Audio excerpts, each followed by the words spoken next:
वाली बहू। रंजना कभी ब्रश नहीं करती थी। उसे कितनी बार उसके माँ बाप ने डांटा, लेकिन उसको कोई असर उस पर हुआ ही नहीं था, जिस कारण से उसके दांत पीले पीले हो जाते हैं।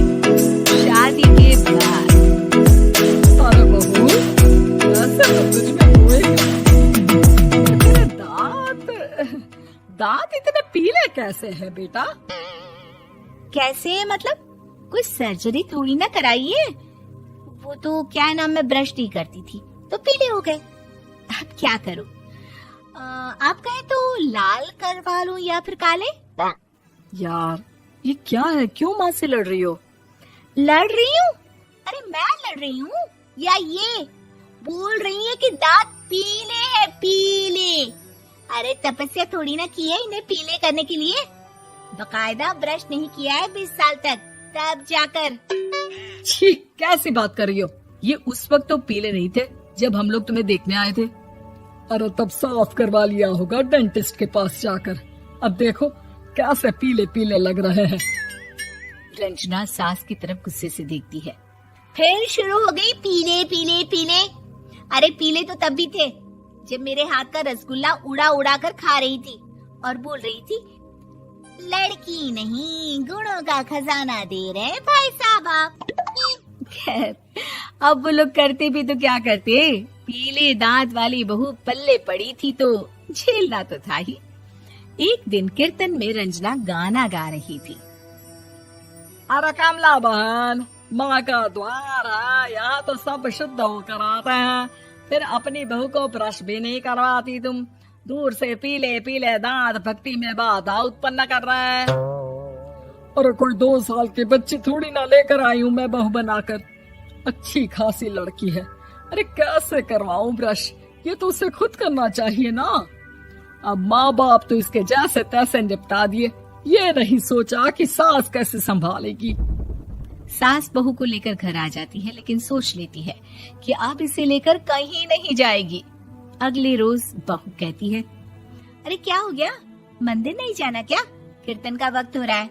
मेरी मधुर वाणी से कान्हा जी जागते हैं और सोते हैं। आप तो जानती है ना उनकी भक्ति में कितना मन लगता है मेरा। वो क्या है ना, तबीयत ठीक नहीं लग रही है मेरी, आराम करूंगी मैं। तबीयत ठीक नहीं लग रही? अभी तो मिथुन के गाने पर नाच रही थी आप, और अब बोल रही है कि तबीयत ठीक नहीं लग रही। अरे भक्ति में मन लगा लो सासू माँ, ऊपर जाना है, क्या मुंह दिखाओगी आप? हाँ? सास को बहू की बात पर गुस्सा आ जाता है। मैं क्या मुंह दिखाऊंगी, इसकी चिंता तो ना कर, समझी? अपने मुंह की चिंता कर, जो ये पीले पीले दांत लेकर हर जगह पहुंच जाती है। पता है लोग कितना मजाक बनाते हैं। ना जी ना, मैं नहीं जाना कहीं तेरे साथ। तो ये बात है। कोई ना, मत जाओ, मैं अपने कमरे में ही बैठकर भक्ति कर लूंगी। ऊपर वाला दांत थोड़ी ना देखता है, मन देखता है, भावना देखता है। और अरे बस बस, तू सब कुछ दिखा, बस ये सफेद चमकदार दांत ना दिखाना किसी को, है? जा यहाँ से। बहू को सास की बात का कोई फर्क नहीं पड़ता, वो तो जैसी थी वैसी ही रह जाती है। सुबह नहाकर किचन में खाना बनाना, फिर खाना खाना, कीर्तन भजन करना और सो जाना। एक दिन, माँ जी मैं सहेली के घर जा रही हूँ, शाम को लेट आऊंगी। हाँ हाँ तो जाना, मैंने कौन सा तेरी आरती करनी है घर पर बैठकर।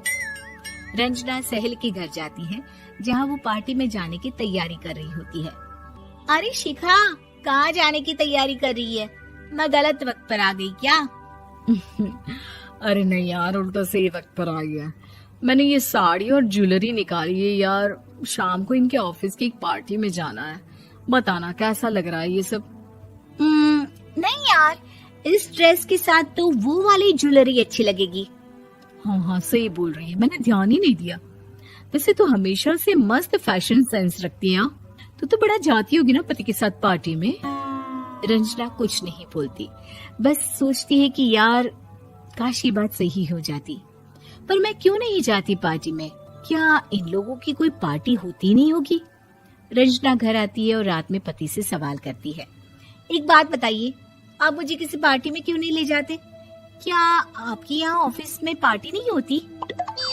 पति बेचारा क्या कहता कि दांत पीले हैं तुम्हारे इसलिए। अरे कोई पार्टी होती नहीं हम लोगों के ऑफिस में, तो कहाँ से लेकर जाऊं? और मार्केट, मॉल, कहीं वीकेंड घूमना, कहीं तो। अरे यार, सारे हफ्ते में एक छुट्टी मिलती है, तो सोचता हूँ कि आराम ही कर लूं। क्यों? रंजना मन मार के रह जाती है। पहले कभी सास के साथ मंदिर जाया करती थी, लेकिन वो भी सास ने ले जाना बंद कर दिया। घर बैठी बैठी रंजना बोर हो जाती है। तभी उसे आइडिया आता है और वो मायके जाने का सोचती है। सासू माँ, 2 दिनों के लिए मम्मी के घर जा रही हूँ। अच्छा अच्छा, ठीक है, आराम से जा। और हाँ, माँ से कुछ अच्छी आदत सीख कर आना कि कैसे शरीर के हर भाग की तरह दांतों की सफाई भी जरूरी होती है, समझी? शुरू हो गई ना आप? वो लोग आपकी तरह नहीं है कि छोटी छोटी बात का बतंगड़ बना दे। उन लोगों के लिए मैं मायने रखती हूँ, ना कि मेरे पीले पीले दांत। रंजना माँ को बिना बताए उन लोगों को सरप्राइज देती है, लेकिन जैसे ही वो दरवाजे पर पहुंचती है, अंदर देखती है कि घर वाले कहीं जा रहे होते हैं। अब माँ, काश रंजना दीदी के दांतों वाली प्रॉब्लम नहीं होती, तो वो भी हम लोगों के साथ चलती ना बुआ जी की बेटी की शादी में। हाँ बेटा, लेकिन अब उसे कौन समझाए कि उसको उसके पीले दांत नहीं दिखते, लेकिन उसके आसपास के लोगों को कितना एम्बैरेसिंग फील कराते हैं। मुझे तो कितनी बार उसके स्कूल की टीचर ने शिकायत की कि उसके साथ कोई लड़की बैठना भी नहीं चाहती, और ना ही कॉलेज में कोई उससे बात करना चाहता था। लेकिन पता नहीं क्यों उसे ये बात समझ में ही नहीं आती। कोई कमी नहीं है उस लड़की में, बस यही कि दांत पीले हैं। वो तो भला हो जीजा जी और उनकी माँ का, जो दीदी को जैसी है वैसे ही रखा हुआ है। रंजना को अपने घर वालों की बात सुनकर बहुत दुख होता है।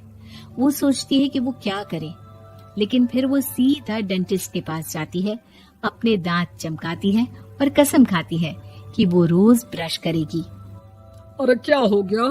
तुम तो 2 दिनों के लिए गई थी ना? पर कोई ना, अच्छा है, चलो आ गई तो। रंजना सास के सामने आकर खड़ी हो जाती है और पूरी स्माइल करती है, उसके चमकदार दांतों को दिखाती हुई। हैं? चले मंदिर? माँ, मुझे माफ कर दीजिए, मैंने आप लोगों को बहुत एम्बैरेसिंग फील करवाया। मैं आज से रोज ब्रश करूंगी।